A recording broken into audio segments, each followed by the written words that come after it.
स्वागत है दोस्तों आपका हमारे YouTube channel Kedar Joshi classes में। और आज हम भारतीय संविधान शुरू करने जा रहे हैं। चलिए शुरू करते हैं। भारतीय संविधान की संरचना। भारतीय संविधान का गठन जुलाई 1946 में हुआ था। भारतीय संविधान सभा में कुल 389 सदस्य थे। संविधान सभा की पहली बैठक 9 दिसंबर 1946 को नई दिल्ली में, जिसमें डॉक्टर सच्चिदानंद सिन्हा को संविधान सभा का अस्थायी अध्यक्ष चुना गया था, हुई थी। 11 दिसंबर 1946 को डॉक्टर राजेंद्र प्रसाद को सभा का स्थायी अध्यक्ष चुना गया। प्रारूप समिति के अध्यक्ष डॉक्टर भीमराव अंबेडकर थे। इस समिति में 7 सदस्य थे। प्रारूप समिति के अलावा अन्य महत्वपूर्ण समितियां एवं उनके अध्यक्ष: संचालन समिति के अध्यक्ष डॉक्टर राजेंद्र प्रसाद, संघ शक्ति समिति के अध्यक्ष पंडित जवाहरलाल नेहरू, संघ संविधान समिति के अध्यक्ष पंडित जवाहरलाल नेहरू, झंडा समिति के अध्यक्ष JB कृपलानी, कार्य संचालन समिति KM मुंशी, प्रांतीय संविधान समिति के अध्यक्ष सरदार पटेल थे। 26 नवंबर 1949 को संविधान के प्रारूप पर अध्यक्ष के हस्ताक्षर कर दिए गए और संविधान पारित हो गया। संविधान निर्माण में कुल 2 वर्ष 11 महीने 18 दिन लगे। उस वक्त संविधान में 22 भाग, 395 अनुच्छेद एवं 8 अनुसूचियां थी। इस समय 22 भाग, 448 अनुच्छेद और 12 अनुसूचियां हैं। संविधान सभा की अंतिम बैठक 24 जनवरी 1950 को हुई। इसी दिन संविधान सभा द्वारा भारत का प्रथम राष्ट्रपति डॉक्टर राजेंद्र प्रसाद को चुना गया। संविधान सभा में महिला सदस्यों की संख्या 12 थी। डॉक्टर भीमराव अंबेडकर को भारतीय संविधान का निर्माता या जनक कहा जाता है। संविधान की प्रस्तावना को संविधान की कुंजी कहा जाता है। संविधान की प्रस्तावना को संविधान की कुंजी कहा जाता है। 42वें संविधान संशोधन को मिनी कॉन्स्टिट्यूशन के नाम से या मिनी संविधान के नाम से जाना जाता है। इसके अंतर्गत 1976 में समाजवाद, धर्मनिरपेक्ष और राष्ट्र की अखंडता शब्द जोड़े गए। प्रस्तावना के अनुसार समस्त शक्तियों का स्रोत भारत की जनता है। प्रस्तावना को न्यायालय में प्रवर्तित नहीं किया जा सकता। प्रस्तावना को संविधान का मूल ढांचा माने गए हैं। प्रस्तावना को संविधान का मूल ढांचे माना गया है। संसद के संविधान के मूल ढांचे में नकारात्मक संशोधन नहीं कर सकती। संसद भी संविधान के मूल ढांचे में नकारात्मक संशोधन नहीं कर सकती। संविधान सभा के सदस्यों में अनुसूचित जाति के सदस्यों की कुल संख्या 33 थी। और देखते हैं संविधान की अनुसूचियाँ। 12 अनुसूचियाँ हैं। संविधान की अनुसूचियाँ 12। प्रथम अनुसूची में क्या आता है? प्रथम अनुसूची में राज्य और केंद्र शासित प्रदेशों का उल्लेख किया गया है। संविधान सभा की 12 अनुसूचियाँ हैं। संविधान सभा में 12 अनुसूचियाँ हैं और प्रथम अनुसूची में राज्य और केंद्र शासित प्रदेशों का उल्लेख किया गया है। द्वितीय अनुसूची में पदाधिकारियों, जिसमें राष्ट्रपति राज्यपाल के वेतन भत्तों का उल्लेख किया गया है। तृतीय अनुसूची में पदाधिकारियों द्वारा ली जाने वाली शपथ का उल्लेख किया गया है। चौथी अनुसूची में राज्यसभा की सीटों के आवंटन के बारे में उल्लेख किया गया है। 5वीं अनुसूची में अनुसूचित क्षेत्रों व अनुसूचित जनजातियों के प्रशासन का उल्लेख किया गया है। 6ठी अनुसूची में असम, मेघालय, त्रिपुरा और मिजोरम राज्यों के प्रशासन के बारे में उल्लेख किया गया है।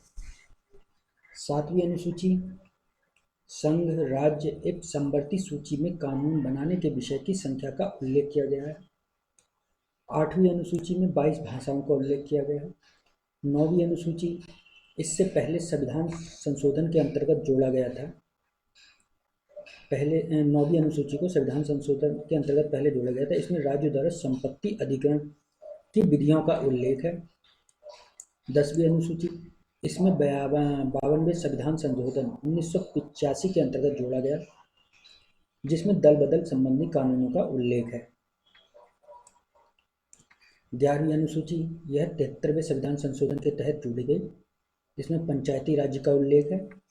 तथा 12वीं अनुसूची इसमें 74वें संविधान संशोधन के तहत 1993 में जोड़ा गया, जिसमें नगर निगम, नगर पालिका, नगर पंचायतों का उल्लेख है। इन्हें याद करने की ट्रिक भी दे रखी है, आप इसे देख सकते हैं। 12 अनुसूचियों के संबंध में ऐसे याद करने की ट्रिक बता रखी है।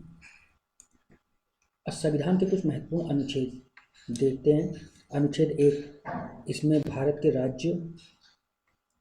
राज्यों का संघ है। अनुच्छेद 64, उपराष्ट्रपति राज्यसभा का पदेन अध्यक्ष होता है। अनुच्छेद 74, मंत्रिपरिषद के शीर्ष पर प्रधानमंत्री होगा, जिसके सुझाव या फैसले के आधार पर राष्ट्रपति अपने कार्य संपन्न करेगा। अनुच्छेद 76, महान्यायवादी की नियुक्ति राष्ट्रपति करेगा। अनुच्छेद 76, महान्यायवादी की नियुक्ति राष्ट्रपति करेगा। अनुच्छेद 110, धन विधेयक को इसमें परिभाषित किया गया है। अनुच्छेद 110 में धन विधेयक को परिभाषित किया गया है। अनुच्छेद 124 में सर्वोच्च न्यायालय के गठन का वर्णन दिया गया है। अनुच्छेद 148 में नियंत्रक एक महालेखक परीक्षक की नियुक्ति राष्ट्रपति करेगा तथा अनुच्छेद 214 में सभी राज्यों के उच्च न्यायालयों की उल्लेख किया गया है। अनुच्छेद 233, जिला न्यायाधीशों की नियुक्ति राज्यपाल द्वारा उच्च न्यायालय के परामर्श से की जाएगी। अनुच्छेद 248, विधि निर्माण संबंधी अपशिष्ट शक्तियां संसद में निहित हैं। अनुच्छेद 275, केंद्र द्वारा राज्य को सहायक अनुदान दिए जाने का प्रावधान। अनुच्छेद 315, संघ एवं राज्य के लिए एक लोक सेवक आयोग की स्थापना। अनुच्छेद 332, अनुसूचियां जातियों एवं जनजातियों का विधानसभाओं में आरक्षण का प्रावधान। अनुच्छेद 333, अंगल भारतीय लोगों का विधानसभाओं में मनोनयन। अनुच्छेद 343, संघ की आधिकारिक भाषा देवनागरी लिपि में लिखी गई हिंदी होगी।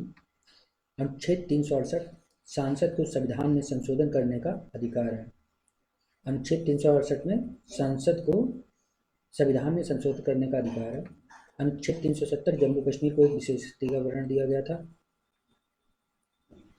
जो अब हट चुकी है। अनुच्छेद 371, कुछ राज्यों के विकास के लिए राष्ट्रपति बोर्ड स्थापित कर सकता है।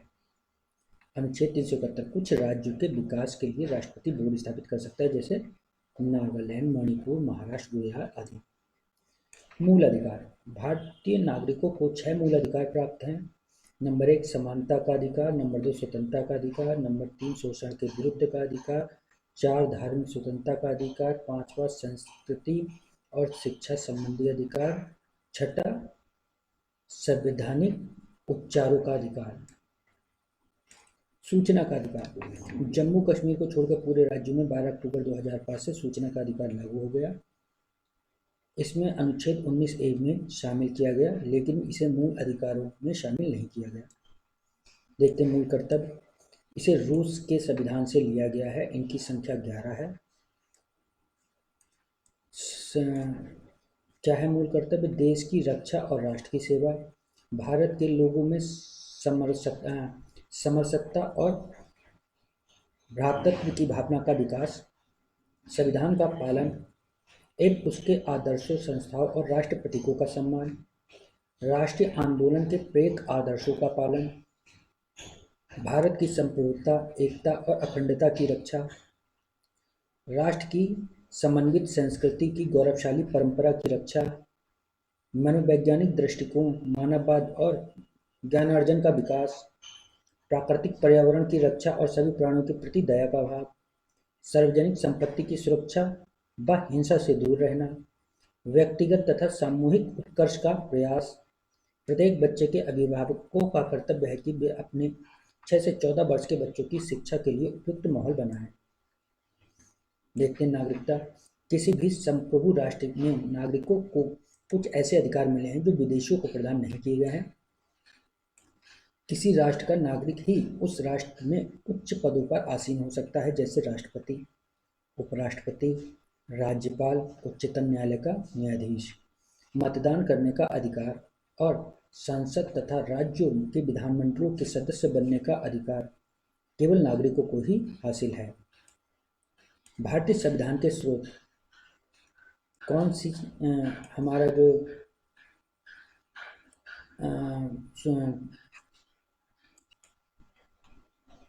कौन से कानूनों को विदेशों से लिया गया है? जैसे ब्रिटेन से एकल नागरिकता, विधि निर्माण और संसदीय शासन की व्यवस्था ली गई है ब्रिटेन से। अमेरिका से मौलिक अधिकार तथा राष्ट्रपति का निर्वाचन की पद्धति। जर्मनी से आपातकाल का धारण। आयरलैंड से नीति निर्देशक तत्व लिए गए हैं। फ्रांस से गणतंत्र, रूस से मौलिक कर्तव्य और पंचवर्षीय योजना, कनाडा से संघात्मक व्यवस्था, ऑस्ट्रेलिया से समवर्ती सूची प्रस्तावना की भाषा, दक्षिणी अफ्रीका से संविधान संशोधन की प्रक्रिया, जापान से कानून द्वारा स्थापित शब्दावली। इसे याद करने की विदेशों से जो स्रोतों से लिए गए हैं, इस याद करने की एक ट्रिक दी गई रखी है, आप इसे देख सकते हैं। आगे देखते हैं भारतीय संविधान की विशेषताएं। विश्व का सबसे विशाल संविधान है, लोक प्रभुत्व पर आधारित संविधान है, कठोरता एवं लचीलेपन का समन्वय है इसमें, एकल नागरिकता है, एक राष्ट्रभाषा है, संस्थात्मक शासन पद्धति है, सामाजिक एक धर्मनिरपेक्ष राज्य है, लोकतांत्रिक गणराज्य है, मौलिक अधिकारों की व्यापकता है, एकात्मकता की ओर झुका संघात्मक शासन है। संविधान में किए गए कुछ प्रमुख संशोधन। पहला संशोधन, इसमें 9वीं अनुसूची को जोड़ा गया 1952 में। दूसरा संशोधन, इसके अंतर्गत 1951 की जनगणना के आधार पर लोकसभा में प्रतिनिधित्व को पुनर्स्थापित किया गया। सातवां संशोधन, इसमें भाषाई आधार पर राज्यों का पुनर्गठन किया गया 1956 में।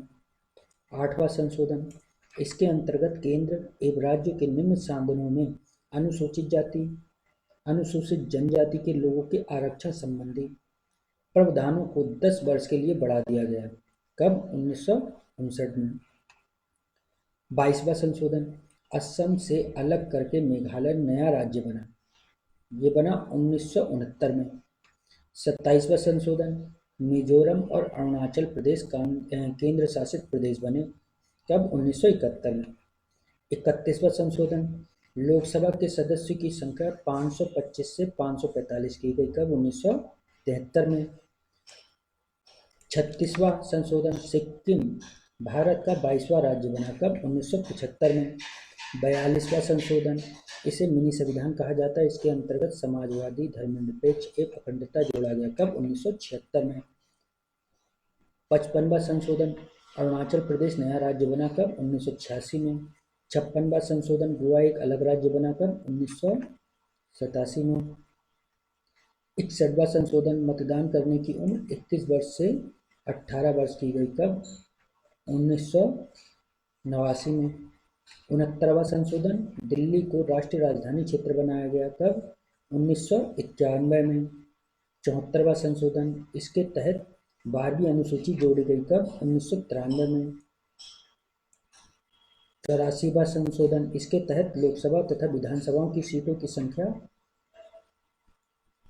वर्ष 2026 तक कोई परिवर्तन न करने का प्रावधान किया गया 2001 से। 86वां संशोधन, 6 से 14 वर्ष तक के बच्चों के लिए निःशुल्क व अनिवार्य शिक्षा का प्रावधान किया गया, कब? सन 2002 में।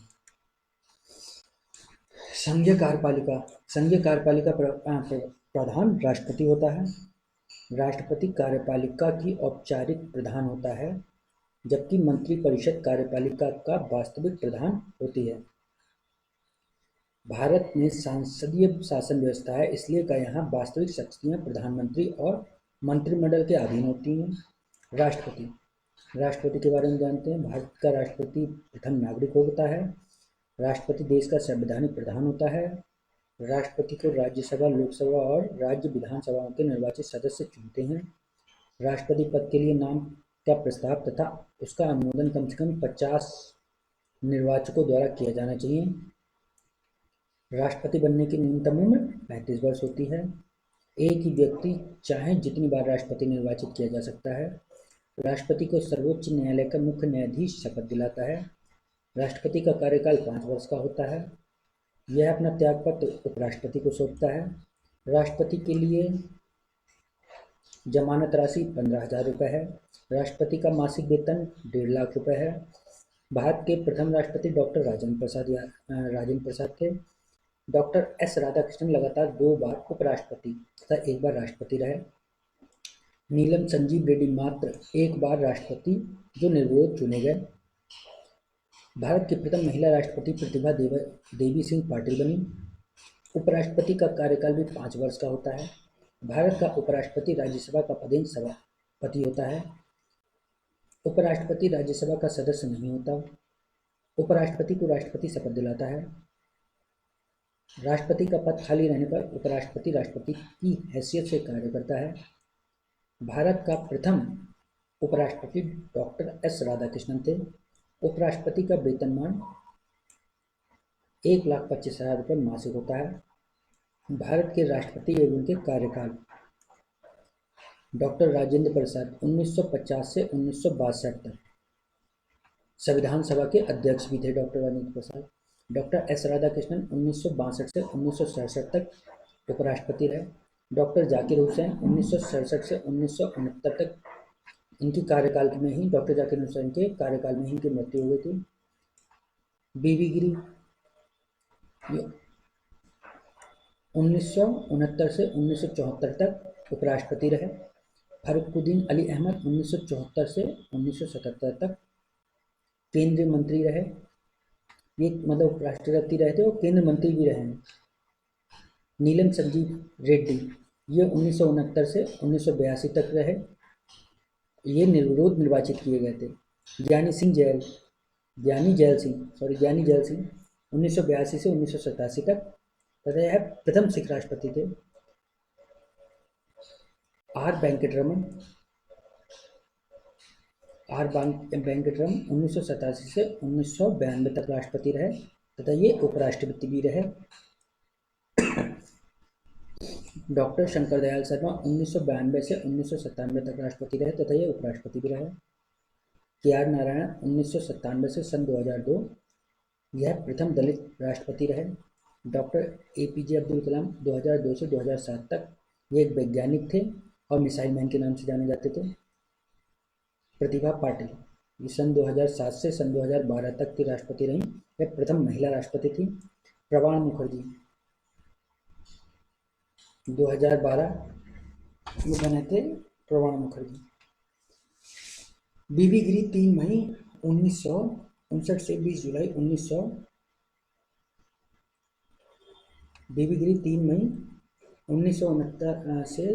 1969 तक कार्यवाहक राष्ट्रपति रहे। मोहम्मद हिदायतुल्लाह 20 जुलाई 1969 से 24 अगस्त 1969 तक कार्यवाहक राष्ट्रपति बने। BD जत्ती 11 फरवरी 1977 से 25 जुलाई 1977 तक कार्यवाहक राष्ट्रपति बने। न्यायमूर्ति M हिदायतुल्लाह राष्ट्रपति पद की शपथ लेने वाले सर्वोच्च न्यायालय के एकमात्र मुख्य न्यायाधीश थे। डॉक्टर बीबी गिरी एकमात्र ऐसे राष्ट्रपति थे जिनके निर्वाचन में द्वितीय चक्र की मतगणना करनी पड़ी थी। डॉक्टर बीबी गिरी मात्र एक ऐसे राष्ट्रपति थे जिनके निर्वाचन के लिए द्वितीय चक्र की मतगणना करनी पड़ी थी।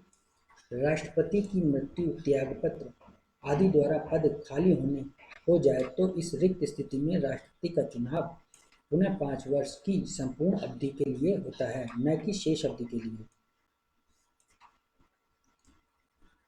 भारत का उपराष्ट्रपति एवं उनके कार्यकाल। भारत के प्रथम उपराष्ट्रपति डॉक्टर एस राधाकृष्णन जो 1992 से 1962 तक रहे। ये UGC के अध्यक्ष भी थे।